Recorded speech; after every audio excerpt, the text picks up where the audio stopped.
Salutations, respected viewers. This is George from Ireland. In this video, I'm going to examine Miss Tomi Lahren and her Christian faith. So, she often tells us how she's a conservative Christian.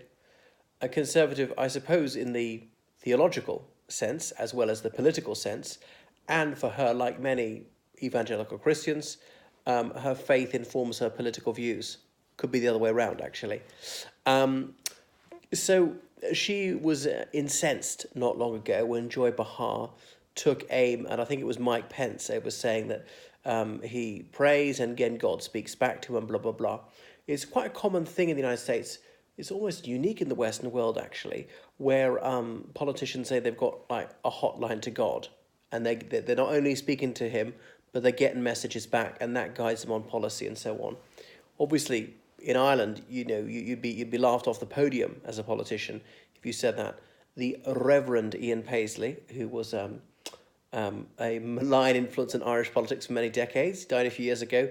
Even he didn't claim that Jesus was directing him.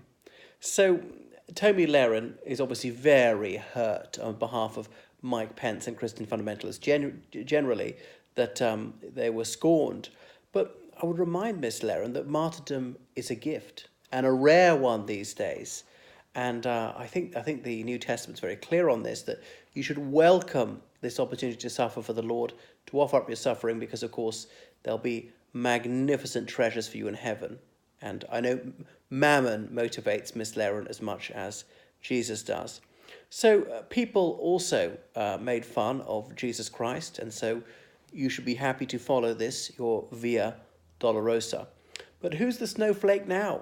Miss Lahren whining about people having a crack at her, and she shouldn't lower herself to such persiflage when she's also ridiculing free thinkers. And she often castigates others as crybabies. But look what a hypocrite she's being, moaning that other people express themselves contemptuously towards her and those of her ilk. So it would appear that Miss Lahren is hypersensitive. And doesn't she mock Muslims for their faith? So many of her political positions seem to be very much at odds with Jesus Christ. Now, the Holy Bible, having been written over about a millennium by scores of different authors and written in different countries, well, when the Jews were in what's now called Iraq, it was written over there, Mesopotamia. It is written in what's now Israel and or Palestine. A bit of it was written when the Jews were in Egypt, or at least about the time in Goshen. And then, written, in various Greek cities to various Greek communities, the epistles. So unsurprisingly, it's wildly contradictory.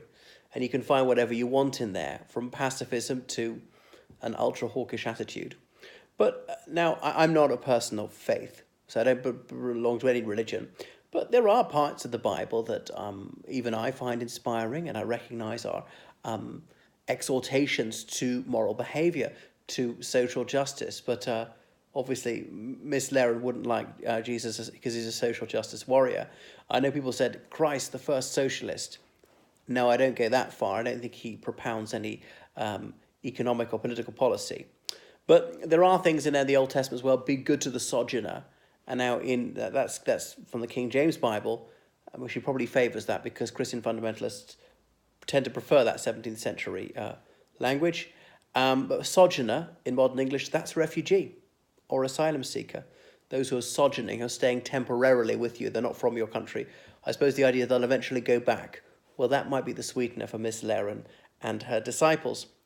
Suffer the little children to come unto me, said Jesus Christ. You know what? That might even extend to Mexicans, even to illegal immigrants.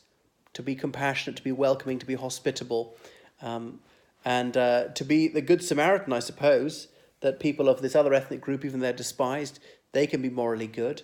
And there's some tales in the Bible which I suppose are eternal. The Levite passing by on the other side, as in the religious establishment, the wealthy, the snooty, them spurning the unfortunate person, the person who was desperately in need of help, and so on. So I thought that parable was a very potent statement that religious or racial prejudice is despicable and must be shunned. Giving to the poor. Remember the gleaners? Well, when you're harvesting your corn or wheat or whatever, not to take every last bushel, to leave a bit behind for the widows and orphans. I suppose that'd be welfare or food stamps. The man with 2 shirts must give one to the man who has none. Whoa, that's not just tithing, that's 50%. Now, I'd never get anything like 50%. Rumour has it that Miss Lahren has made $4 million in total, or is it $4 million a year? I don't know, in her very brief media career. So she has made a fortune out of talking twaddle and making a fool of herself.